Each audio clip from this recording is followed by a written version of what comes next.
ইমান ছাড়া নেক আমলের কোনো দাম নাই। ইমান হলো সংখ্যার মতো, নেক আমল হলো শূন্যের মতো। বুঝে থাকলে উত্তর দেন, ইমান কিসের মতো? কথা বলে না, বুঝে নাই বোধহয়। ইমান কিসের মতো? সংখ্যা। আর নেক আমল শূন্য। আচ্ছা, আপনি ইমান আনেন না, ইমান ছাড়া খালি নেক আমল, তাহাজ্জুদ, নামাজ, রোজা, জিকির, আজকার, এক এক ইবাদতের কারণে খালি শূন্য পাইতেছেন। শূন্য পেতে পেতে পেতে পেতে হাজারটা শূন্য।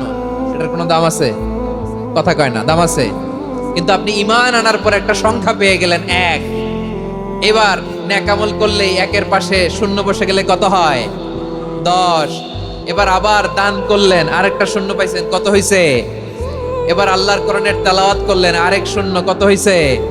এবার জিকির করলেন, আরেক শূন্য, কত হইছে? আবার ভালো কাজ করলেন, আরেক শূন্য, কত হইছে? এখন যত সৎকর্ম নেক আমল করেন, শূন্য যত বাড়ে, এটার দাম আছে না নাই?